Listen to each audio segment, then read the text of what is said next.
Bapak, Ibu, saudara-saudariku yang terkasih, selamat berjumpa kembali. Bagaimana kabar Anda? Setelah kita merayakan Minggu Letare, sekarang kita pada minggu kelima Prapaskah ini, kita diajak untuk merenungkan, menghayati hal-hal yang baru. Bapak, Ibu, saudara-saudariku yang terkasih, ada sukacita, tentu ada duka cita. Ada hidup lama, yaitu dosa, dan ada hidup baru berkat kebangkitan Tuhan kita Yesus Kristus. Amin. Amin. Nah, hari ini kita diajak untuk menerima, merenungkan hal-hal yang baru. Melalui bacaan-bacaan hari ini, mengingatkan kita akan hal-hal yang baru, yang berlawanan dengan hal-hal yang lama. Allah adalah pencipta. Apa yang diciptakan pasti baru, bukan? Karena sebelumnya belum ada. Kalaupun ada, tetapi Tuhan membuat yang lebih baru lagi. Bagi orang-orang Yahudi, pengalaman-pengalaman, situasi masa lalu bagi mereka amat penting. Yesaya mengingatkan pembebasan Israel dari tanah Mesir. Bagaimana Allah memimpin mereka. Bagaimana Allah membelah air laut sehingga mereka selamat dari kepungan tentara-tentara Firaun. Allah ingin memberikan sesuatu yang baru. Perbudakan dan pembebasan.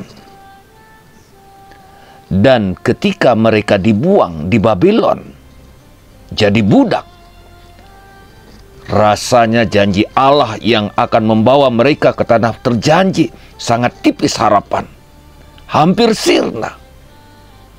Tetapi jangan lupa, Allah terus-menerus berjanji untuk melaksanakan pembebasan. Dan kali ini pembebasan yang kedua kalinya. Pembebasan yang baru. Allah membuka jalan di padang gurun. Ia membuka sungai-sungai di padang gurun. Allah membuat dan memberikan yang baru. Allah, Bapak, Ibu, saudara-saudariku, Allah bukan hanya sang pencipta, tetapi Dia adalah penyelamat. Kita butuh dilahirkan kembali. Kita butuh diselamatkan dan dibebaskan. Bapak, Ibu, saudara-saudariku, kaum muda dan anak-anak yang saya kasihi, masa Prapaskah ini membantu kita menyiapkan misteri Paskah. Ini tentunya peristiwa baru. Keselamatan yang Tuhan laksanakan dalam hidup kita melalui putranya Yesus Kristus. Yesus datang ke dunia bukan untuk menghakimi, melainkan untuk menyelamatkan. Cerita tentang perempuan bersinah yang dihadapkan kepada Yesus. Perempuan berdosa. Dan tentu saja orang-orang Farisi dan ahli-ahli kitab yang membawa perempuan ini di hadapan Yesus. Menurut hukum Musa, perempuan macam ini harus dihukum mati dengan dilempari batu. Dan Yesus dihadapkan dengan hukum Musa dan kehadirannya untuk menyelamatkan. Nah, ahli-ahli kitab kaum Farisi pintar. Sekarang dia minta pendapat Yesus. Bagaimana pendapatmu? Yesus tegaskan, aku datang bukan untuk menghakimi, melainkan memberi kesempatan, memberi hidup baru, menjadi ciptaan baru, menyelamatkan. Dia membebaskan perempuan berdosa, meski berlawanan dengan hukum Musa. Yesus tidak menolak hukum Musa. Yesus menerima hukum Musa. Tetapi dia memberikan tekanan, memberikan catatan. Yang tidak berdosa boleh menghukum perempuan ini. Silahkan kalian lempar batu. Kalian yang tidak berdosa, silakan lemparkan batu pada perempuan ini. Tentu mereka berpikir dan satu persatu meninggalkan perempuan itu. Karena nyatanya mereka semua berdosa. Bapak, Ibu, saudara-saudariku yang terkasih, mereka tidak memenuhi persyaratan yang Yesus berikan. Mereka sadar, mereka semua berdosa, mereka malu, dan satu persatu pergi dengan malu hati. Dalam Kristus, justru itu menjadi tidak berharga. Bapak, Ibu, saudara-saudariku yang terkasih, mereka kaum Farisi ini tidak berani melemparkan batu. Lalu kita mengikuti dialog Yesus dengan perempuan berdosa. Menarik, kita simak, kita renungkan, kita hayati. Yesus yang tak bersalah di hadapan perempuan yang berdosa. Kalau saja orang-orang Farisi, imam-imam ahli kitab ada di pihak Yesus yang tak bersalah, pasti mereka akan bunuh perempuan itu dengan melemparkan batu. Mereka yang bersalah tidak berani menghukum karena juga berdosa. Yesus yang tak bersalah tidak menghukum perempuan itu. Yesus berkata, "Aku pun tidak menghukummu. Pergilah dan jangan berbuat dosa lagi."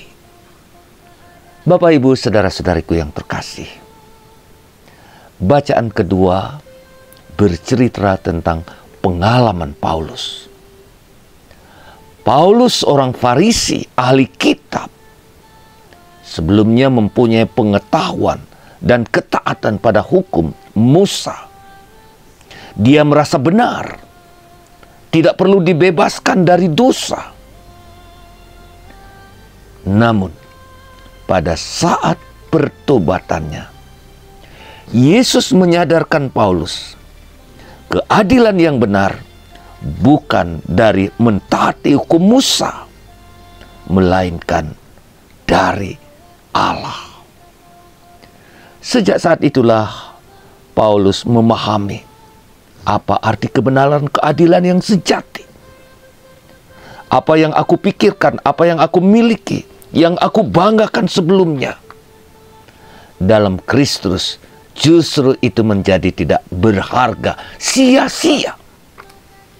Karena Kristus, aku kehilangan semuanya.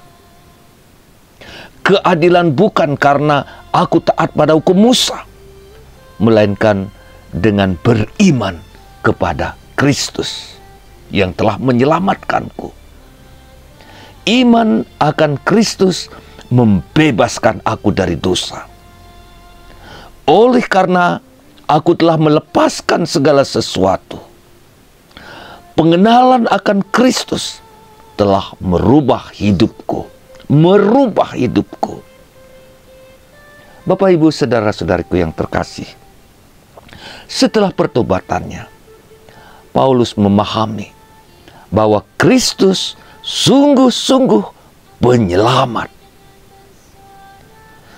Untuk dapat diselamatkan, Bapak Ibu, kita harus mengikuti Dia.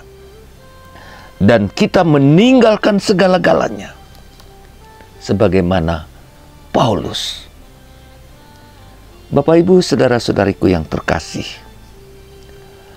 tentu Paskah bagi kita menjadi hidup baru.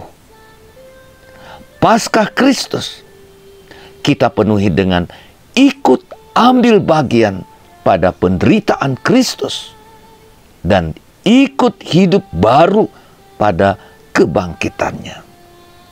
Karena itu masa-masa Prapaskah ini, dengan pantang dan berpuasa, dengan mengikuti jalan salib, dengan beramal, dan semuanya itu salah satu bentuk bagaimana kita ikut ambil bagian pada penderitaan Kristus. Dan dengan merayakan Paskah, kita ikut hidup baru. Luar biasa. Nah, Bapak Ibu, saudara-saudariku yang terkasih, pada hari Minggu ini, kita semua diajak untuk memperbaharui hati kita, iman kita, hidup kita. Kita tinggalkan yang lama untuk diciptakan baru oleh Allah. Dosa adalah hidup lama dan kita dibebaskan dari dosa oleh kebangkitan Kristus. Inilah hidup baru bagi kita. Luar biasa Bapak Ibu. Silakan renungkan, baca berulang kali, lalu resapkan, hayati, dan temukan pesan apa yang Tuhan ingin sampaikan kepada kita pada minggu ini. Terima kasih. Saya Romo Agus Inyoman Murtika SPD, Domus Batu.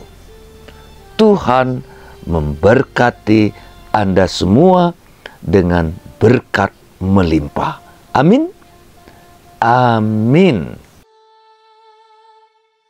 Tuhan telah melakukan perkara besar kepada orang-orang ini. Tuhan telah melakukan perkara besar kepada kita. Maka kita bersyukur.